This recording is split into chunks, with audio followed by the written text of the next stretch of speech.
Bora trabalhar, meu povo, minha pova! Espero que vocês estejam bem saudáveis! Vamos trabalhar agora um conceito tchutchuco! Revoluções industriais, industrialização mundial. Bora! Gente, a gente começa falando aí do conceito mais básico, mais essencial, mais filosófico do termo indústria. Indústria é todo e qualquer ato, atividade humana que vise satisfazer as necessidades mais básicas do ser humano. Pois é, então é um ato industrial qualquer ato que desempenhe um trabalho para satisfazer necessidades humanas, desde coleta, desde cultivo agrícola até mesmo trabalho na linha de fábrica, né? O trabalho repetitivo nas fábricas. Tudo é um ato essencialmente industrial. Por conta da indústria ser toda atividade humana, que usa uma energia específica, desempenha um trabalho visando satisfazer necessidades humanas essenciais, a indústria, então, historicamente, ela pode ser dividida em momentos artesanais, manufatureiros e maquinofatureiros, e ainda hoje nós temos essas três características industriais dentro da indústria moderna. Mas o primeiro grande período, claro que foi, lá no pós-feudalismo, um processo de trabalho artesanal. Artesanal, baseado na produção individual, manual, sem qualquer união de tarefas ou divisão de trabalhos, sem mecanização, com ferramentas rudimentares, onde o talento do artesão com suas mãos é que determinava a capacidade produtiva. Obviamente que esse é um momento histórico inicial da nossa indústria ou do nosso processo industrial. Mas a gente não pode ignorar a coleta como parte do processo industrial, que vem muito antes mesmo desse momento feudal em que os indivíduos passaram a mudar a matéria-prima com suas mãos, através de um ato artesanal, para produzir alguma coisa mais adequada às suas necessidades. A coleta, a agricultura, deriva exatamente do Neolítico, de milênios atrás, em que o ser humano passa a desempenhar um trabalho, a gastar fonte de energia própria, muscular ou animal, mas que de qualquer maneira garante a ele a satisfação das suas necessidades. Isso é um ato artesanal industrial. Mas pensando mais modernamente, artesanato é, claro, ainda um processo produtivo em que se molda a matéria-prima através da habilidade manual do artesão. A manufatura, obviamente, vai começar depois desse processo artesanal e, na nossa história recente, vai estar muito vinculada aos momentos de corporações de ofício ou até mesmo manufaturas burguesas, em que os mestres artesãos eram aqueles que detinham conhecimento do processo produtivo, moldavam sua produção a partir da ajuda de familiares ou de indivíduos de confiança, fazendo uma divisão de tarefas, usando o trabalho coletivo, utilizando ferramentas e até mesmo máquinas simplificadas para que a matéria-prima pudesse se transformar num produto muito mais adequado à utilização humana. Então, obviamente, esse processo manufatureiro que deriva das corporações de ofício da Idade Média ou da indústria manufatureira burguesa, que compra os meios de produção e se torna uma camada social, uma classe social atravessadora, dona dos meios e que passa a depender do trabalho coletivo para se tornar dona do produto final, mesmo esse processo pré-moderno de indústria burguesa detém a lógica do trabalho coletivo, detém a lógica da divisão de tarefas, detém a lógica da não utilização de máquinas complexas, mas da utilização de máquinas simples. E é só após um determinado fator histórico e mais recentemente, ali no século XVIII, que a burguesia vai investir pesadamente em máquinas mais automatizadas. E aí nós temos a primeira revolução industrial.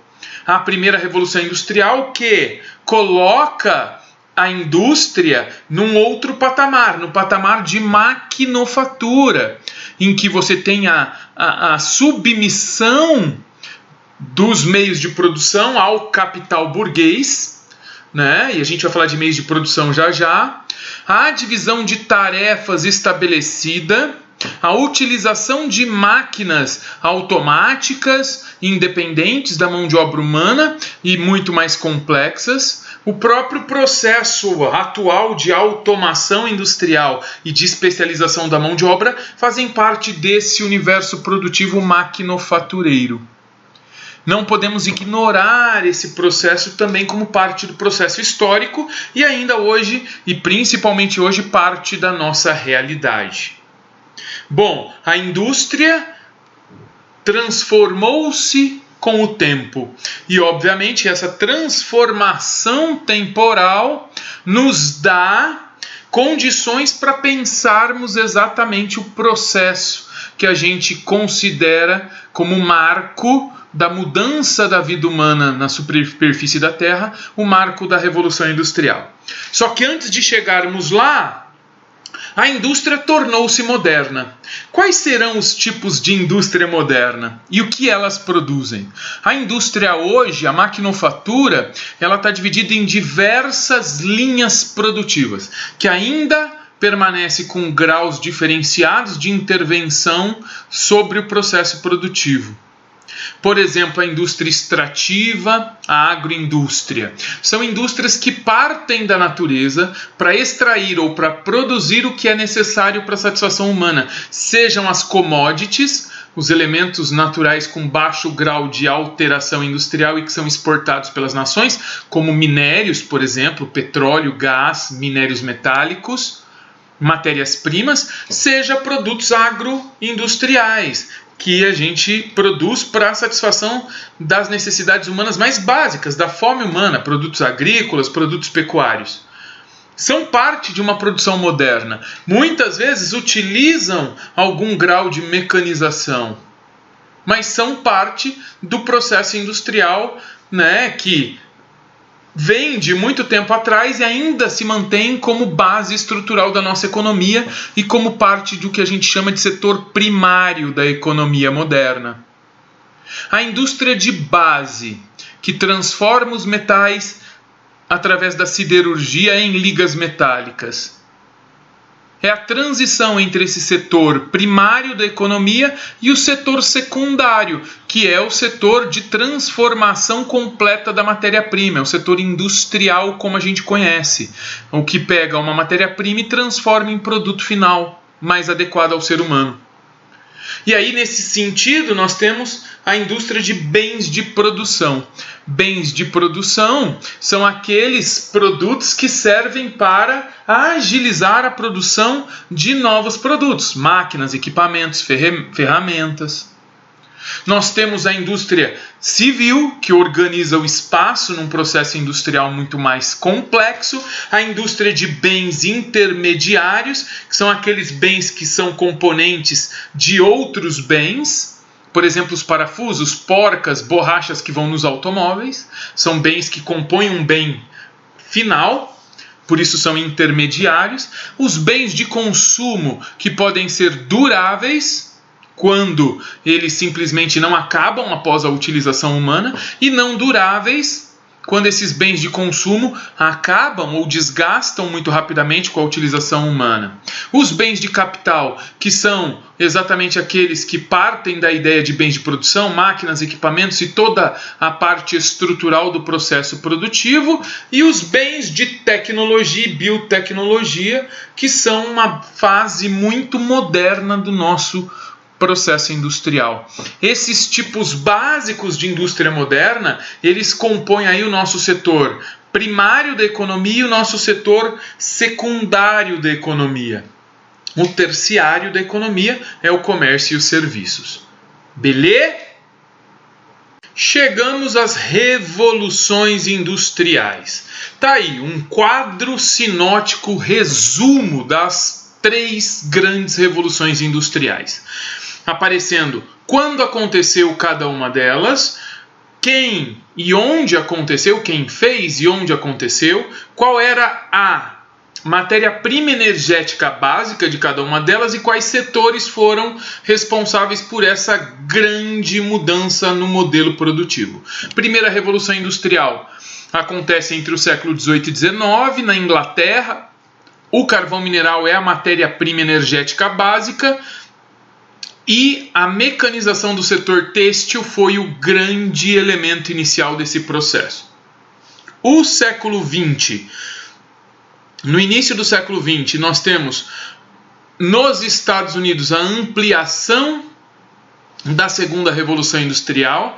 O petróleo e a hidrelétrica eram as matérias-primas energéticas básicas e o setor automobilístico foi o grande carro-chefe.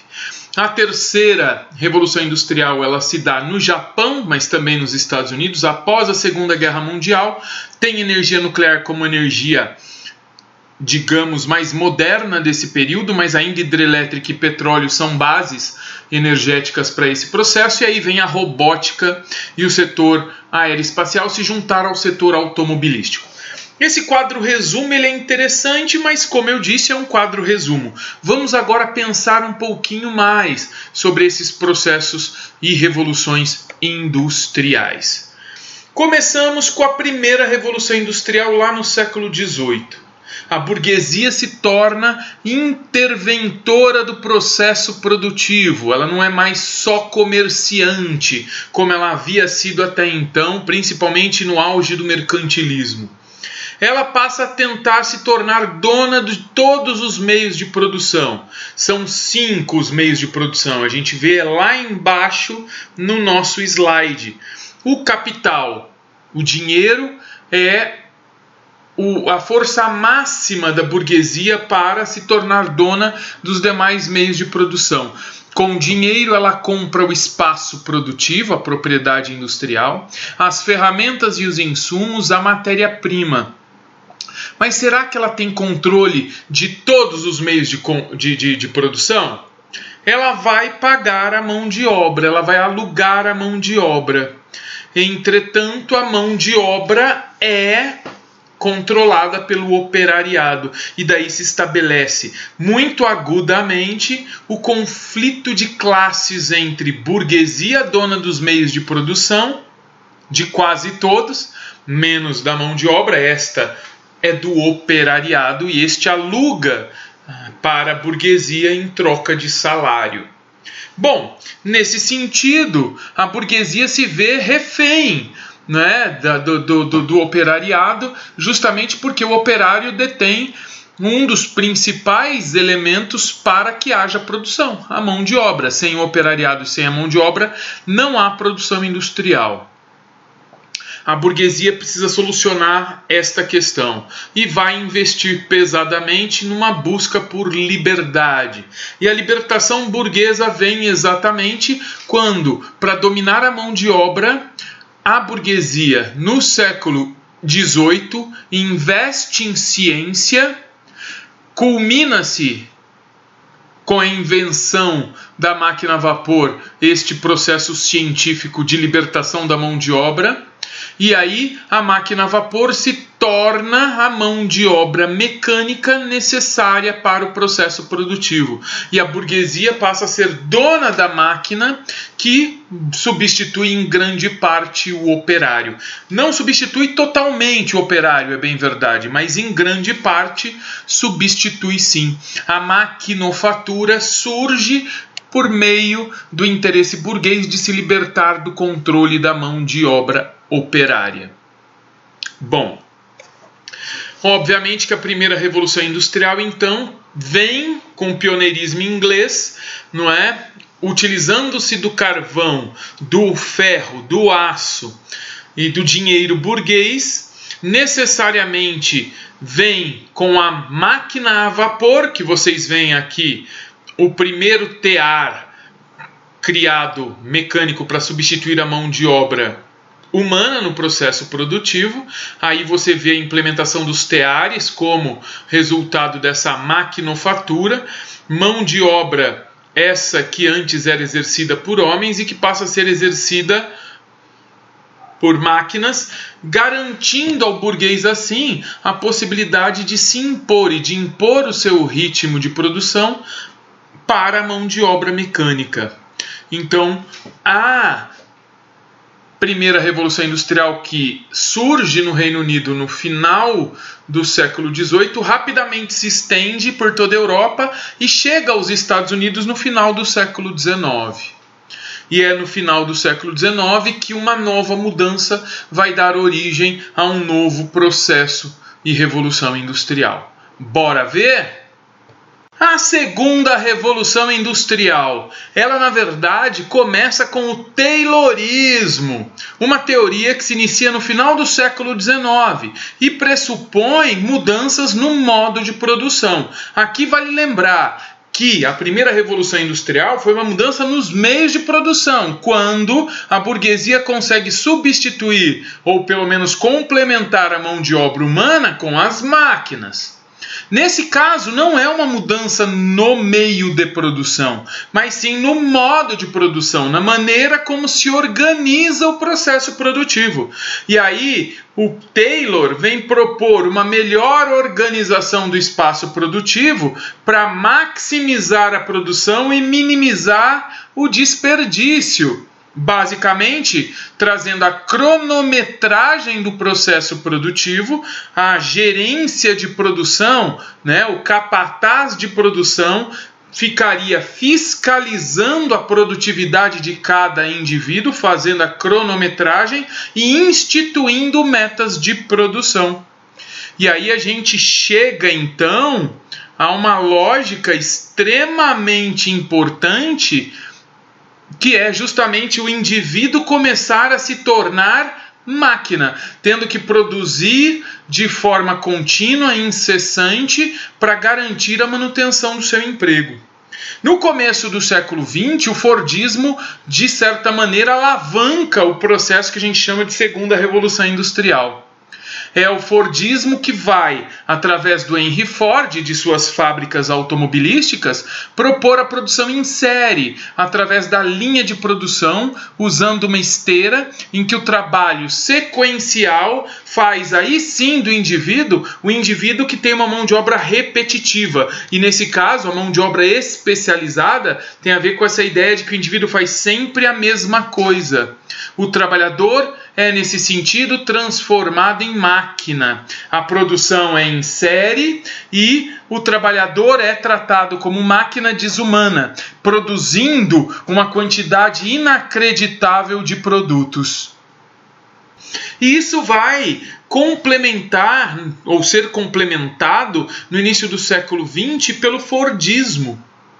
Lá na fábrica da Ford, um cara chamado Henry Ford, então, vai organizar a sua produção através da linha de produção. Vai colocar os trabalhadores em série, sequencialmente em torno da linha, da esteira produtiva, e um trabalhador após o outro, vai desempenhar o seu trabalho, completando assim a linha de produção, a produção em série. Essa mão de obra vai ser especializada, o trabalho será repetitivo, o trabalhador vai ser mecanizado, vai ser transformado numa máquina repetitiva. A produção em série vai permitir a hiperprodução, vai permitir o barateamento do produto final, mas também vai desumanizar o trabalhador, porque ele vai ser visto como parte do processo, como uma máquina a mais no processo produtivo. Basicamente, a linha de montagem é o principal elemento do Fordismo, que é a segunda Revolução Industrial, e, basicamente, a produção vai garantir, assim, ao trabalhador uma personalidade inexistente, ou seja, o trabalhador não será alguém, ele será apenas parte do processo.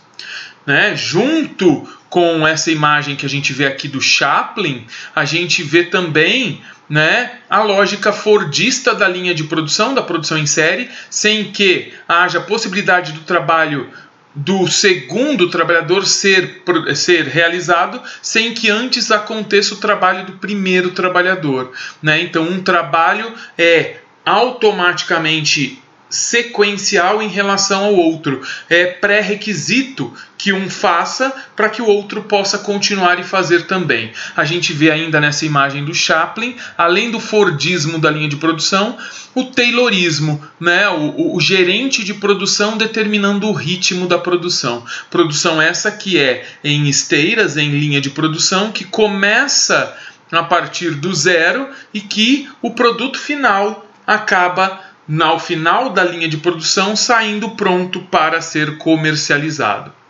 O Ford, ele instituiu na sua fábrica essa lógica, então obviamente que essa produção em série é uma produção repetitiva e uma produção que produz produtos iguais, né, sequencialmente iguais.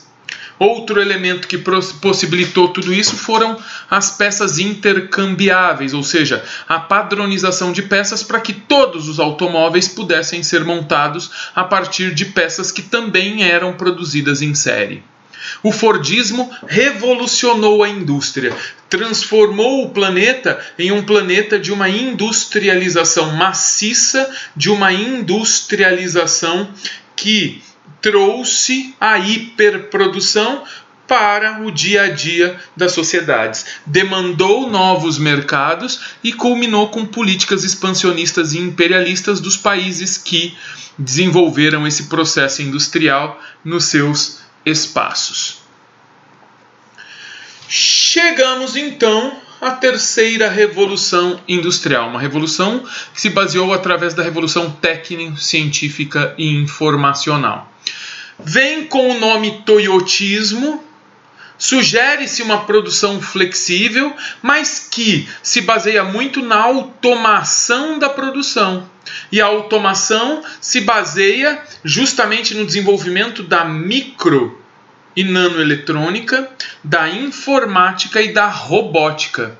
Também é um processo que exige do trabalhador uma especialização generalista. Ele não é um repetidor de processos como no Fordismo. Ele tem um conhecimento técnico avantajado que lhe permite atuar em qualquer parte do processo de produção.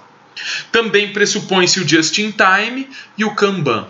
O Toyotismo elimina a necessidade de estoques, porque em 1929, com a crise de 29, o excesso de estoques e a baixa compra de produtos por parte da sociedade em crise levou à falência de indústrias que tinham estoques, mas não tinham mercado para vender. A falta de demanda levou à falência de empresas. O toyotismo vem como uma alternativa a não permitir o acúmulo de estoques para que, em caso de ausência de demanda, não se tenha prejuízos acumulados que levem à falência. Daí a importância do just-in-time, que é um sistema de primeiro venda e depois produção. Então a venda é feita antecipadamente ao próprio processo de produção do que foi vendido, né? O just-in-time é a principal grande mudança do toyotismo, ou a primeira grande mudança do toyotismo. Claro que é necessário ter uma organização muito profunda da estocagem de peças e de matérias-primas, e daí vem o método Kanban. Como eliminar o estoque final através do just-in-time. Do produto final, você criando o just-in-time não tem o estoque final do produto. Mas e para produzir? Você precisa de estoque de peças. Como gerenciar esse estoque de peças sem que haja excessos, sem que haja exageros? Foi pensado através do toyotismo Kanban, um sistema de estoques inteligentes que hoje são gerenciados de maneira automatizada. São estoques que, feitos hoje por esteiras e braços mecânicos, garantem uma produção inteligente a partir de uma estocagem inteligente, de modo que nunca falte produto, porque sempre vai ser dado baixa por computadores as peças que forem utilizadas na produção. E o próprio sistema faz encomendas de reposição de peças para garantir um nível mínimo de estocagem. Beleza? Fiquei então pensando qual seria a melhor maneira de eu mostrar para vocês esse modelo inteligente automatizado de gestão de estoques. E aí eu me lembrei de um vídeo extremamente fofinho, cuti-cuti, genial da Pixar, que todo mundo deve ter assistido, mas não deve ligar aquele modelo de armazenamento ao Kanban. Bora ver então o que é o Kanban? Vamos lá! Olha que fofinho!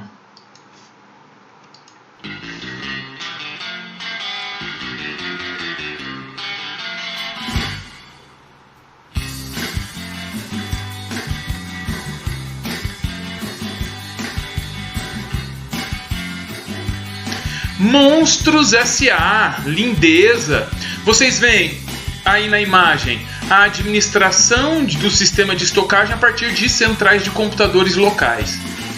O operador faz a solicitação do estoque e automaticamente braços mecânicos e esteiras trazem o produto do estoque para o utilizador do terminal. É o que acontece com as portas. Uma marca registrada aí de Monstros S.A. Vamos ver por dentro como funciona essa estocagem aí no caso do Monstros S.A.? Dá uma olhada nessa cena em que está havendo o desenrolar, de uma perseguição entre os nossos mocinhos queridos e o monstrão feioso que dá susto em criancinhas. Chegando internamente, a gente vê que não vai ter ação humana. Não tem influência manual dentro da estocagem. É tudo feito de forma automatizada, mecanizada. Esse é o sistema moderno de Kanban.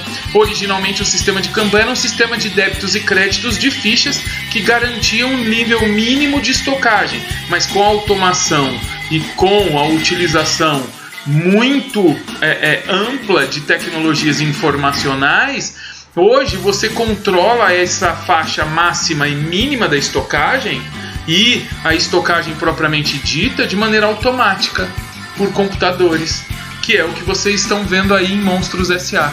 Esse é um sistema de Kanban totalmente automatizado. Muito bacana, né? A gente, quando vê esse vídeo, a gente não percebe que está aprendendo geografia.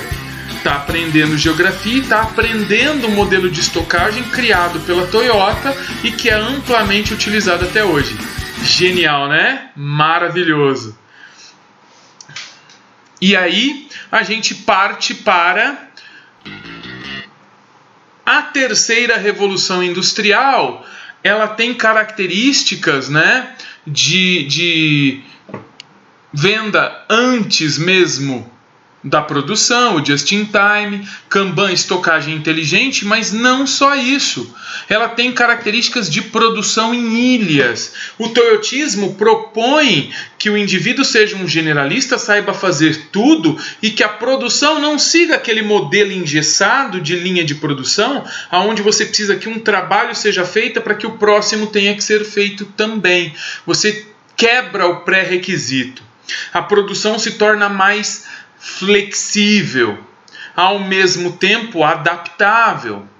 E o operário generalista é o cara que vai saber todos os entremeios do processo produtivo. E ele vai ser um fiscal da qualidade do produto. O que na segunda revolução industrial e no Fordismo pressupõe-se que lá no final da produção tem alguém que seja um inspetor de qualidade que vai olhar aquela sucessão de trabalhos, um pré-requisito do outro, para ver se tudo foi feito adequadamente. Aqui o operário ele é tão consciente do processo produtivo que ele vai, minuto a minuto do processo produtivo, prezando pela qualidade e fazendo a fiscalização da qualidade. E se ele encontra algum problema, ele mesmo soluciona, porque ele é capaz disso. Vamos ver o que seria então essa produção em ilhas, esse sistema flexível? Na linha de produção, você tem a esteira e um trabalho sendo feito de forma encadeada a outro, Nas ilhas de produção, você tem uma lógica produtiva também, mas que não necessariamente é uma reta. Né? Começa-se a produção a partir de uma estrutura inicial, né? De uma ilha inicial, por exemplo, na produção automobilística. Num primeiro espaço, produz-se o chassi do carro. Né? O chassi está sendo preparado, é o primeiro passo de produção. E aí, segue-se a lógica da linha de produção. Do chassi você vai para uma outra parte, que poderia ser a preparação mecânica básica, colocação de eixos, amortecimento, motor, aí põe a carenagem do carro, a elétrica do carro, faz o acabamento e aí o carro está pronto. Mas e se o sistema emperrar aqui, na preparação básica, na colocação do eixo, do motor, e se a gente tiver um problema aqui? Se for uma linha de produção fordista, tem que parar todo o processo produtivo, porque não dá para continuar pulando etapas, porque um trabalho é encadeado e sequencial ao outro. No caso da ilha de produção, não há problema nenhum. Você sai desta primeira área de produção, essa primeira ilha, e pula diretamente para a segunda. E aí você da segunda pode ir para a terceira, para a quarta e voltar depois para aquela que estava dando problema e complementar o processo produtivo no final. A produção em ilha garante setores de produção que são maleáveis a uma lógica produtiva que é adaptável às questões momentâneas de produção, de modo em que você garanta a produção mesmo havendo circunstâncias no meio do processo que possam de alguma maneira atrapalhar o andamento normal do processo de produção. No Fordismo, a produção tem que parar. No Toyotismo, ela é tão flexível que ela permite pular ilhas, né, pular trechos, espaços produtivos, continuar a produção e depois retornar aquilo que tinha ficado faltando. É uma lógica diferente, é uma lógica muito mais adaptativa, uma lógica bastante inteligente que garante o just-in-time, garante que o processo de produção vai acontecer mesmo com adversidades. Porque o produto já foi vendido, não se esqueçam, e ele tem que ser entregue. Legal, né? O toyotismo surge em fábricas da Toyota, no Japão, lá na metade do século.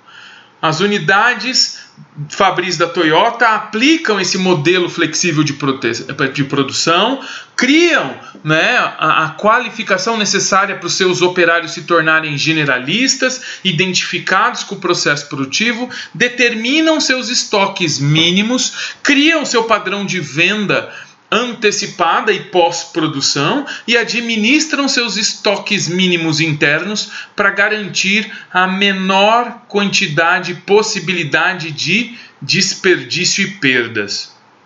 Tudo isso é feito a partir das fábricas japonesas. A terceira revolução industrial, ela começa no Japão e depois se espalha para o mundo. Os Estados Unidos têm uma parcela de importância nisto? Tem sim. Principalmente por conta da grande contribuição que deu na nanoeletrônica e na informática, que são, de certa maneira, elementos que, atrelados a esse sistema pensado pela Toyota, garantiram o que a gente chama de terceira revolução industrial. No comparativo entre Fordismo e Toyotismo, nós temos aí a produção em grande escala, né, no Fordismo, em contraponto aos estoques mínimos toyotistas. A produção engessada de linhas de montagem, onde o trabalhador é um repetidor inveterado, substituído no toyotismo por ilhas de produção muito mais flexíveis, que não param, e por equipes de trabalho com trabalhadores generalistas que são capazes de se adequar a quaisquer mudanças eventuais no processo produtivo. A qualidade é controlada no Fordismo no final da produção. Dando problema, você descarta o produto. No Toyotismo, durante todo o processo de produção, você tem trabalhadores capazes de fazer os ajustes necessários para que este produto chegue com qualidade lá no final. Essa é a grande mudança institucional entre Fordismo e Toyotismo. Chegamos à quarta revolução industrial, uma revolução que nós estamos criando ainda. Ela está em fase, né? Digamos que vocês e eu estamos vivendo esse processo.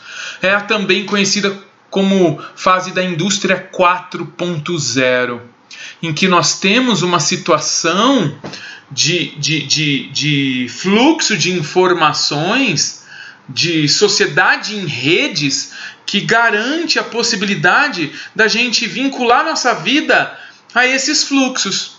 O melhor exemplo disso, por exemplo, é exatamente agora em que nós estamos num processo, por exemplo, de distanciamento social por conta do coronavírus 2020, né? Basicamente, continuamos aprendendo e estudando através da EAD, do ensino à distância. Se é melhor, se é pior, cada um tem sua opinião, mas é possível, essa é a grande questão. Assim como ainda não é a nossa realidade, mas é a realidade de algumas pessoas muito ricas, ter uma casa toda inteligente, controlada por aplicativos, que garanta que o indivíduo, antes mesmo de sair do seu trabalho, possa gerenciar a abertura das janelas da sua casa, a abertura, por exemplo, das portas da sua casa, garantir, por exemplo, que quando ele estiver para chegar em casa, a casa coloque a banheira numa temperatura adequada para ele já chegar e tomar banho, que o café numa máquina conectada pela internet, numa cafeteira conectada na internet, possa fazer o café que ele deixa pré-preparado, né, com a cápsula, por exemplo, já no local, possa fazer o café no minuto que ele chega em casa.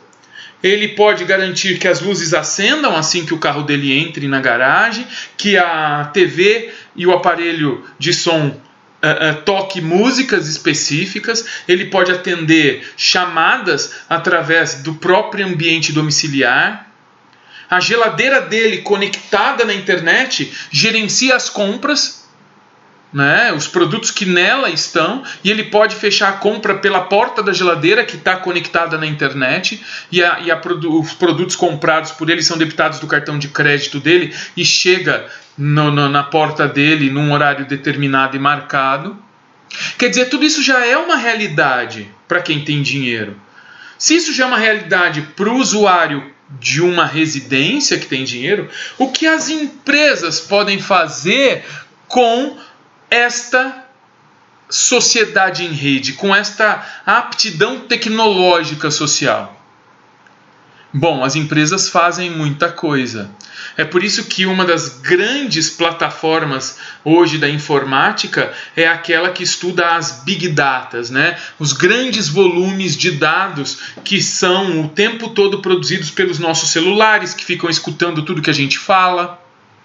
Você nunca se pegou acessando uma rede social e de repente essa rede social faz uma propaganda sobre aquilo que você estava comentando um pouco antes? O celular ficou te ouvindo, sabia que aquela informação, aquelas palavras ditas por você eram do seu interesse, e a partir dali começou a oferecer a você de maneira autônoma. Olha só, administrar essas grandes informações que são o tempo todo coletadas pelos nossos aparelhos, pelos aparelhos que estão conectados à internet, sejam celulares, nossos televisores, nossos computadores, o tempo todo ficam tentando entender quem nós somos, para garantir que os produtos que sejam produzidos tenham o nosso perfil e nos interesse, e para garantir que todo o processo de oferta e de propaganda seja personalizado para a gente. Parece um absurdo, né? Mas a gente tem hoje já, além da robotização da produção, que é a terceira revolução industrial, nós temos muitas plataformas se ajustando com a inteligência artificial, que vai absorver esse grande volume de dados e vai produzir informações para as empresas que querem oferecer produtos a nós.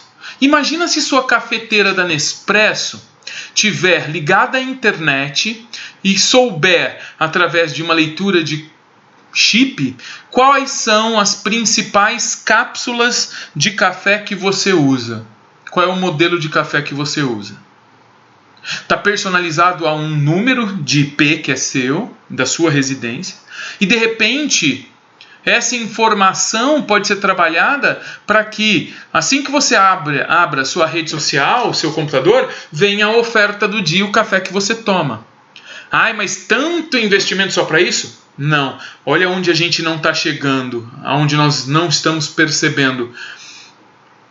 A Nescafé vai poder produzir com muita segurança determinados tipos de café em maior quantidade, determinados tipos de café em menor quantidade, porque ela vai ter, através dessas informações, uma notificação do consumo e do perfil de consumidores que tem. Obviamente que, através de toda essa informação, ela pode não só produzir com mais de forma mais certeira, como ela pode simular a aceitação de novos produtos, mediante os gostos já previamente conhecidos através desse grande volume de informações que a nossa vida conectada gera. Claro que nós temos que pensar que esse volume de informações exige muito mais investimentos em segurança de informação e em infraestrutura de banda, né? Afinal, as bandas de conexão precisam evoluir, as fibras óticas precisam ser reforçadas para um volume tão grande de informações. Nós vamos partilhar de informações nas redes, de forma que os fluxos permanecem nas nuvens, para que a gente não perca nada nas nossas casas, para que as indústrias não percam informação sobre nós. Nossos produtos estarão conectados à internet, não só nossos computadores e celulares, nossos televisores já estão, mas nossas geladeiras, nossas cafeteiras, e em breve, aquilo que é um sonho para muita gente, a casa do futuro, vai ser a casa do presente. O barateamento do custo desses elementos já começou a acontecer. A gente já viu o lançamento de centrais inteligentes com certo grau de inteligência artificial que a gente pode colocar para gerenciar coisas na nossa casa. E a integração dos sistemas de internet, de redes celulares e de internet das coisas vai garantir às indústrias uma capacidade de penetração e de conhecimento de mercado que vai fazer delas infalíveis. Essa é a quarta revolução industrial. A revolução da internet das coisas. A revolução da indústria, que além de automatizada, ela também é inteligente artificialmente, alimentada pela Big Data. E quem sabe, chegaremos a um momento em que nós compraremos coisas assim como a gente joga Pokémon Go, né? Que vem sendo um jogo muito utilizado, ou que foi muito utilizado nos últimos anos, como uma ideia de realidade aumentada, em que você interage com o meio comum, com as redes, né, no caso do jogo, mas nada está além do que a própria Google já pressupôs quando lançou o óculos, que traz nele informações específicas sobre o espaço, em que você anda no espaço e ele vem mostrando coisas. De repente a gente pode ter um mecanismo, um equipamento em que a gente vai utilizar de alguma maneira, enquanto a gente anda e dirige, vai aparecer na tela estilo Minority Report, né, flutuando, como se estivesse flutuando no céu, mas vai aparecer na nossa tela, seja do óculos, seja do painel do carro, seja no vidro do carro, a informação: pare ali, tome um café no café do seu Zé.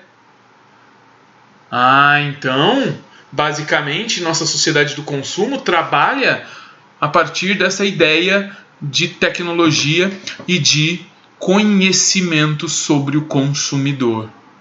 Internet das coisas, indústria 4.0, Big Data, inteligência artificial. Tudo isso, quarta revolução industrial. Fantástico, né? Mas assustador. Muito assustador também. Começando a finalizar a nossa aula, né, de revoluções industriais e de apresentação sobre tipos de indústria, chegamos aqui em duas características industriais que são muito comuns nos vestibulares e que a gente tem que conhecer. Qual é a diferença entre multinacionais e transnacionais? Bom, a verdade é que a industrialização, no final do século XX, ganhou a potencialidade que os transportes e telecomunicações lhe permitiram ganhar. Se tornou uma indústria em escala global, não mais uma indústria que produz localmente. E aí, grandes indústrias no século XX tornaram-se multinacionais ou transnacionais. Qual é a diferença entre elas mesmo? A diferença não é muito difícil. A multinacional, ela continua mantendo características do seu país de origem. Ela mantém-se atrelada à sua cultura original e a sua propriedade continua estando atrelada à nacionalidade de origem.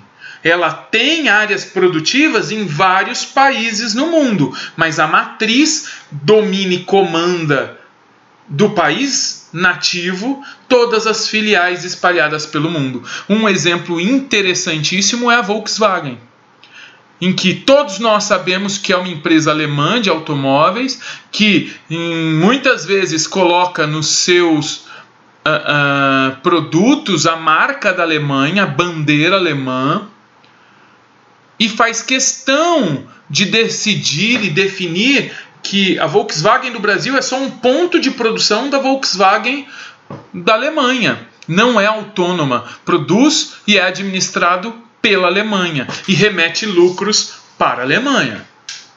E é definido também que a Volkswagen e empresas multinacionais tenham nos seus estatutos leis que mantenham a nacionalidade sob controle acionário das empresas. Coisa que as transnacionais já não fazem. As transnacionais são empresas com filiais no mundo inteiro, assim como as multinacionais. Entretanto, cada filial se ajusta ao país em que está e é autônoma em relação à matriz. A matriz não tem controle operacional e administrativo pelas filiais. Nesse caso, por exemplo, a GM, que nasceu nos Estados Unidos e que, quando a dos Estados Unidos entrou em processo de concordato e falência, pediu dinheiro para as filiais, incluindo a GM do Brasil, e as filiais falaram: nananina não, você que decrete falência, nós aqui, GM do Brasil, vamos continuar produzindo, nós estamos muito bem aqui. São empresas que se adaptam ao seu país de produção, que muitas vezes o controle acionário é internacional, não tem aquele vínculo com o país de origem em termos de manutenção de ações, né? Muitos países podem usufruir de ações, né? Comprar as ações dessas empresas, né? As empresas têm capital aberto, os interesses são locais de cada uma das filiais, mas o gerenciamento do lucro, esse é global. Os donos das ações, eles compram ações de uma empresa em que eles sabem que eles não vão mandar administrativamente, que essas empresas se autogerirão. Entretanto, eles têm a confiança de que a remessa de lucros vai chegar. Então, as transnacionais não têm vínculos muito fortes com o país de origem. Fica a dica. E, por fim, os fatores locacionais da indústria. Por que uma indústria fica em um determinado lugar ou ainda mantém sua administração num lugar e descentraliza o seu processo produtivo mandando a produção para outro lugar? Por exemplo, a Nike, que administra a empresa dos Estados Unidos, mas que bota a sua área produtiva em toda a Ásia, em todo o planeta, na verdade. A descentralização produtiva, bem como a desconcentração industrial de algumas regiões, por exemplo, o Nordeste dos Estados Unidos tem uma industrialização muito concentrada e já existe migração de indústrias para outras regiões dos Estados Unidos para fugir do Nordeste norte-americano. Assim como existe desconcentração da indústria do Sudeste brasileiro para áreas interioranas. A desconcentração das indústrias de determinadas regiões e a descentralização produtiva, onde as matrizes gerenciais botam suas áreas produtivas espalhadas pelo mundo, tem elementos motivadores, os tais fatores locacionais. Uma empresa sempre precisa de infraestrutura. Ela vai colocar sua área produtiva, ela vai para onde oferece, além do terreno de sua instalação, oferece transportes eficientes para o escoamento produtivo, claro, comunicações eficientes para a administração dos seus espaços produtivos. Insumos como energia e matéria-prima que podem ser abundantes nessa região. Matéria-prima menos, energia mais. Empresas buscam espaços onde haja infraestrutura de transportes, telecomunicações e energia. A matéria-prima pode ser carregada de um lugar para o outro, ainda mais se você tiver infraestrutura de transportes. O capital, ele vai escolher muito bem esses espaços, não porque quer ficar perto do mercado da matéria-prima, mas porque de repente quer ir para um lugar onde receba um terreno de graça, incentivos fiscais, ou seja, isenção de impostos, onde as leis ambientais sejam frágeis, ele possa poluir abertamente, indefinidamente, e aonde as leis trabalhistas também possam ser flexibilizadas, para que ele não pague muito pela mão de obra que ele gostaria que fosse bem especializada e barata. Estes fatores locacionais determinam a fixação das indústrias em dados espaços. Tem que ser levado em consideração. Beleza? Gente, ficamos por aqui. Essa é a aula introdutória de industrialização no Brasil e no mundo. Nós ainda teremos, para complementar essa aula, mais à frente, um outro vídeo falando da divisão internacional do trabalho, mais um vídeo mostrando características de localização industrial pelo mundo. E, por fim, uma aula de industrialização no Brasil. Então é um grupo de aulas que a gente vai atrelar aí em sequência para falar de todo este assunto que é muito importante para vestibular. Um grande beijo no coração, permaneçam em quarentena, mantenham-se saudáveis. Um grande beijo, tchau!